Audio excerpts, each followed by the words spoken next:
بسم اللہ الرحمن الرحیم۔ مور کو جنت سے کیوں نکالا گیا؟ مور جتنا اب خوبصورت ہے اس سے کئی زیادہ جنت میں خوبصورت تھا۔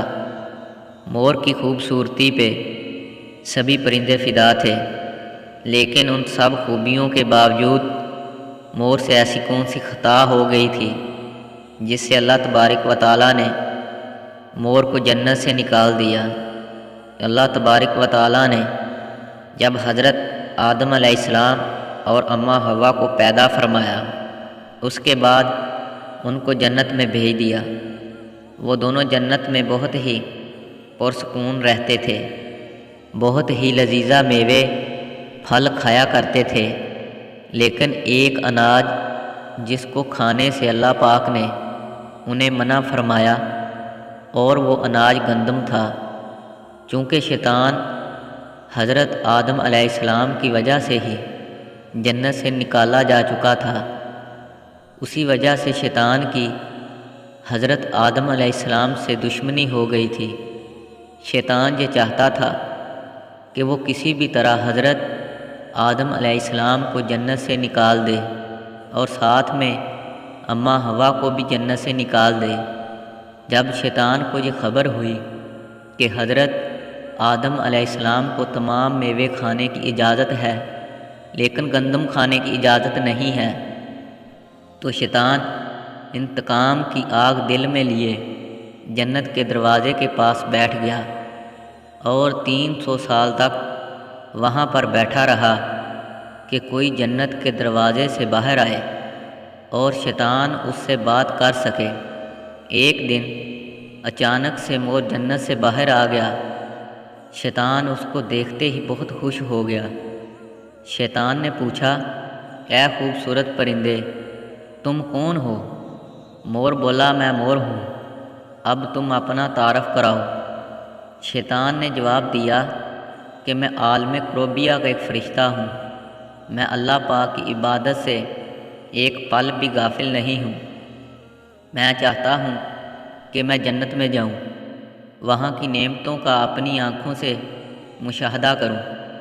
شیطان مور سے کہنے لگا کہ تم مجھے جنت کے اندر لے جاؤ، میں تمہیں 3 ایسی باتیں بتاؤں گا جس سے تمہیں ابدی زندگی حاصل ہو جائے گی، تمہیں بڑھاپا اور بیماری نہیں آئے گی، تم ہمیشہ جنت میں ہی رہو گے۔ شیطان کی یہ باتیں سن کر لالچ میں آ کر مور نے کہا کہ مجھ میں تو اتنی طاقت نہیں ہے کہ میں تمہیں جنت کے اندر لے جاؤں، لیکن ایک سانپ میرا دوست ہے، وہ شاید تمہاری مدد کر سکے۔ یہ کہہ کر مور سانپ کے پاس گیا، اس کو ساری بات بتائی۔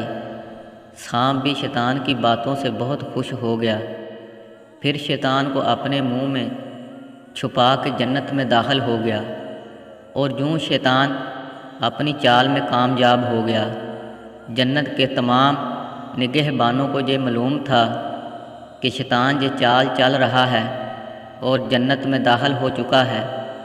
فرشتے شیطان کو جنت سے نکالنے لگے، تب ہی اللہ پاک کا حکم ہوا کہ اس کو ابھی تک جنت میں ہی رہنے دیا جائے۔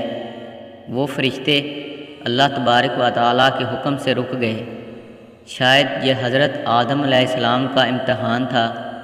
شیطان حضرت آدم علیہ السلام کے پاس اور اماں حوا کے پاس جا کر اپنی محبت کا اظہار کرنے لگا۔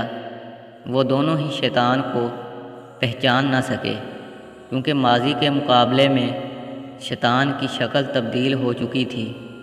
شیطان کہنے لگا کہ میں چاہتا ہوں کہ آپ دونوں ہمیشہ جنت میں اسی طرح زندگی گزاریں، ہمیشہ خوش رہیں۔ حضرت آدم علیہ السلام اس کی بات بہت غور سے سننے لگے۔ شیطان نے کہا، اگر آپ میری بات مان جائیں تو آپ کو جنت کی اور بھی تمام سہولتیں ملیں گی۔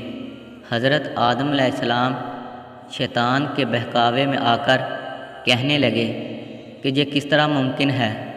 شیطان کہنے لگا، ایک گندم کا دانہ اگر آپ دونوں چکھ لیں تو آپ کو ابدی حیا حاصل ہو جائے گی اور آپ جنت میں ہی رہیں گے۔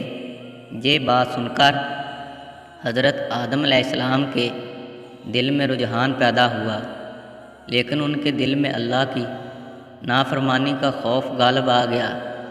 جب کہ اماں حوا شیطان کی باتوں میں آ گئی، جس پر اماں حوا نے حضرت آدم علیہ السلام کو راضی کر لیا۔ پھر اس کے بعد ان دونوں نے اس گندم کے دانے کو چکھ لیا۔ جیسے ہی گندم کا دانہ ان کے اندر گیا تو دونوں کے سطر واضح ہو گئے، جس کے بعد دونوں اپنے اپنے سطر چھپانے لگے اور خوف خدا سے کانپنے لگے۔ اسی دوران اللہ تبارک و تعالیٰ نے فرشتوں کو یہ حکم دیا کہ حضرت آدم علیہ السلام اور اماں حوا دونوں کو زمین پر اتار دو۔ حضرت آدم علیہ السلام کو سری لنکا کے قریب نیچے زمین پر بھیج دیا، جبکہ اماں حوا کو جدہ کی سرزمین پر اتارا گیا۔ جن خوبصورت پیروں سے چل کر مور شیطان کو جنت کے اندر لے کر آیا تھا، وہی خوبصورت پاؤں اللہ پاک نے مور سے لے لیے۔ سانپ جو اپنے منہ میں شیطان کو چھپا کر لایا تھا، اس کے منہ کی خوشبو کو چھین کر اس میں زہر ڈال دیا گیا۔ پھر مور کے ساتھ ساتھ سانپ کو بھی جنت سے نکال دیا گیا۔ السلام علیکم ورحمۃ اللہ وبرکاتہ۔